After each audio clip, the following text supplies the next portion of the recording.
பெருந்திரளாக கூடியிருக்கக்கூடிய பெற்றோர்களுக்கும் மாணவ மணிகளுக்கும் ஊடக நண்பர்களுக்கும் அனைவருக்கும் அன்பு தமிழ் வணக்கம். பிரைஸ் தி லார்ட், அஸ்ஸலாமு அலைக்கும் என சொல்லிக் கொள்வது உங்கள் அன்பு சகோதரன் ராஜமோகன். இனிய நாள் இது, இன்ப நாள் இது. ஒரே அரங்கில் இத்தனை குழந்தைகள், அத்தனை குழந்தைகளையும் உள்ளே அமர வைத்துவிட்டு ஆசையோடு வாஞ்சையோடு சுற்றி நின்று பார்த்து கொண்டிருக்கக்கூடிய பெற்றோர் பெருமக்கள், இவர்களுக்கு நடுவிலே அந்த குழந்தையையும் பெற்றோரையும் இணைக்கும் உறவு பாலமாக நம்முடைய ஆசிரியர் பெருமக்கள், இவர்களை எல்லாம் முத்தாய்ப்பாய் முத்திரை பதிக்க வைத்து வெற்றி பெற வைத்து அந்த வெற்றிக்கரையை அவர்கள் சுவைப்பதற்காக, அவர்கள் கையில் கோப்பையை கொடுத்து மகிழ்வதற்காக நம்முடைய பெருந்தகையாளர்கள். இப்படி ஒரு அரங்கத்தில் வந்து நான் நிற்கின்ற பொழுது நெஞ்சமெல்லாம் நிறைந்திருக்கிறது. ஒரு சில செய்திகளை சொல்லிவிடுவதற்காக என் உள்ளம் துடிக்கிறது. நான் உலகமெல்லாம் சுற்றி திரிந்திருக்கிறேன். America, Canada, Singapore, Malaysia, Sri Lanka, east Africa, China, Hong Kong வரைக்கும் போயிட்டு பார்த்துட்டு வந்திருக்கிறேன்.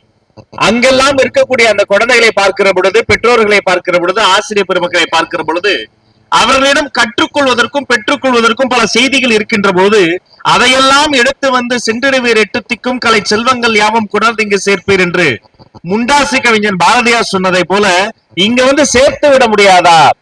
நமது ஊரையும் நமது மக்களையும் இன்னும் கொஞ்சம் உயரத்திற்கு மாற்றிவிட முடியாதா என்று நான் எண்ணி பார்த்ததுண்டு.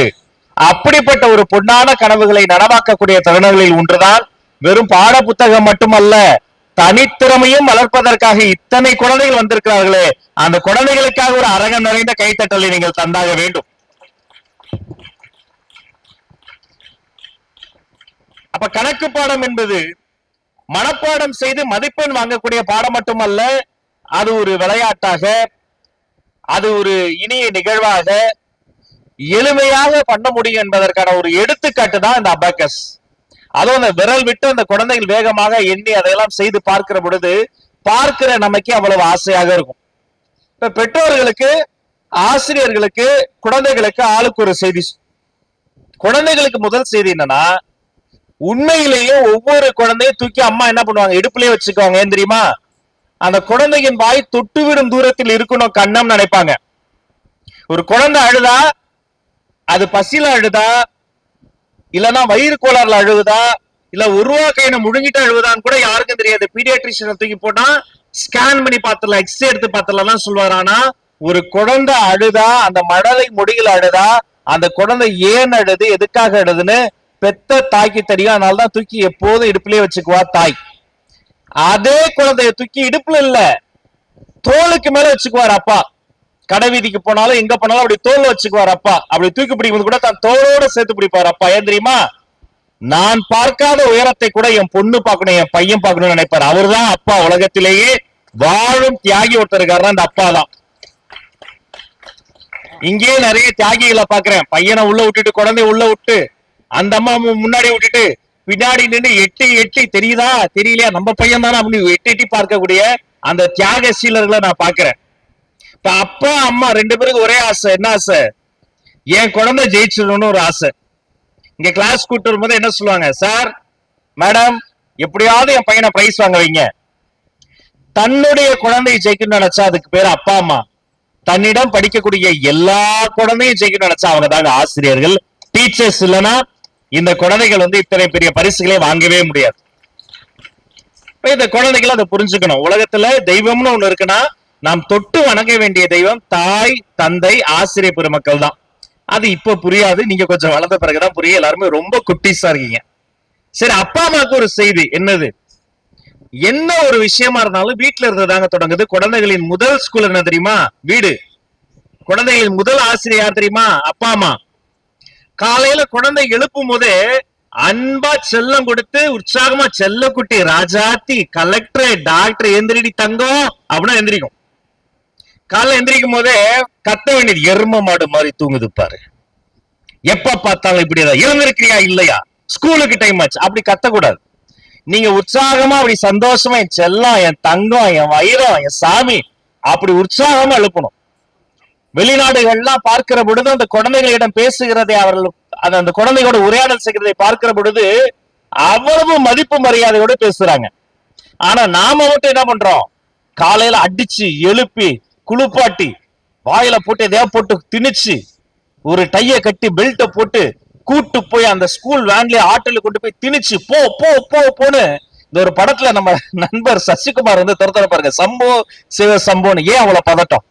ஒரு அரை மணி நேரம் முன்னாடி எழுந்துட்டோம்னா வாழ்க்கை அவ்வளவு இனிமையா இருக்கும். நிதானமா பல்லு விளக்கி பொறுமையா குளிச்சு, ஒரு இட்லி இருந்தாலும் பொறுமையா நிதானமா சாப்பிட்டு நல்லா சாமி கும்பிட்டு எல்லா புக்கையும் எடுத்து வச்சு வண்டி வர்றதுக்கு முன்னாடியே நின்று வண்டி வரும்போது நிதானமா ஏறி எல்லாருக்கும் டாட்டா காமிச்சு அப்படி ஒரு நாள் தொடங்கினா அந்த குழந்தை எவ்வளவு உற்சாகமா இருக்கும்.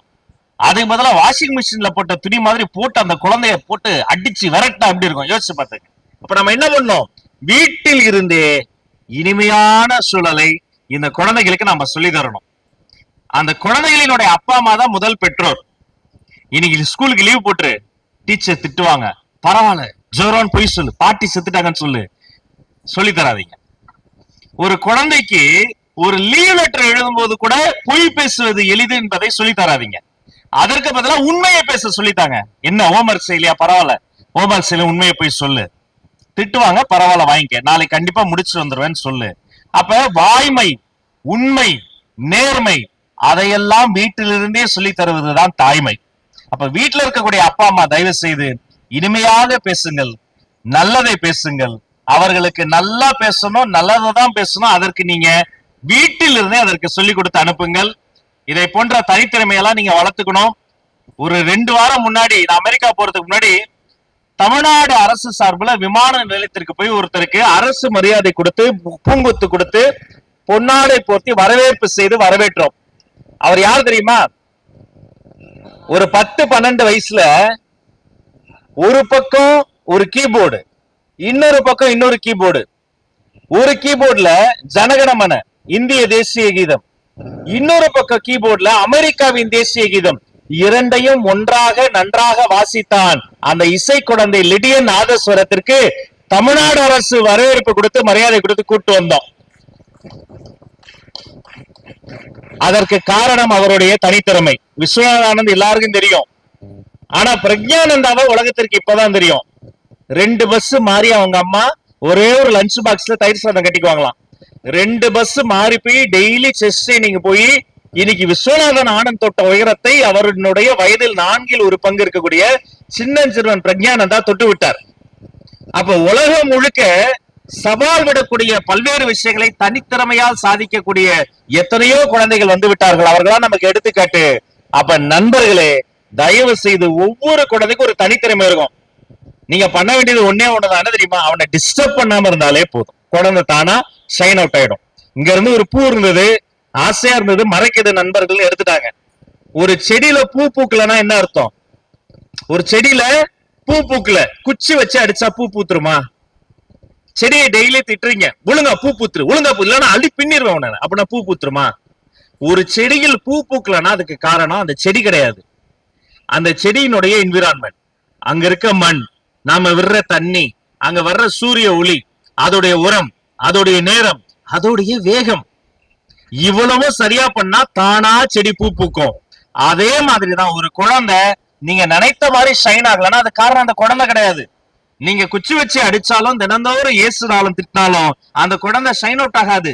எப்ப ஷைன் ஆகும் தெரியுமா? அந்த என்விரான்மெண்ட். அன்பான அப்பா அம்மா, அறிவான ஆசிரியர் பெருமக்கள் நினைத்ததை சொல்லக்கூடிய ஒரு சூழல், ஒரு நல்ல என்விரான்மெண்ட்டை இந்த குழந்தைக்கு உருவாக்குனீங்கன்னா அந்த குழந்தையில் இருந்து ஒரு செடி பூ பூப்பதை போல பல சாதனைகள் தானாக பூத்து குலுங்கும். அத்தகைய நல்ல சூழலை நீங்கள் தர வேண்டும் என்று சொல்லி இந்த நல்ல முன்னெடுப்பை எடுத்திருக்கக்கூடிய அபாகஸ் நிபுணருடைய நம்முடைய பஷீர் உள்ளிட்ட அத்தனை பேருக்கும் என்னுடைய நெஞ்ச நிறைந்த பாராட்டுகளை சொல்லி உங்கள் அத்தனை பேருக்கும் நன்றி பாராட்டி விடைபெற்று செல்கிறேன். நன்றி, நன்றி.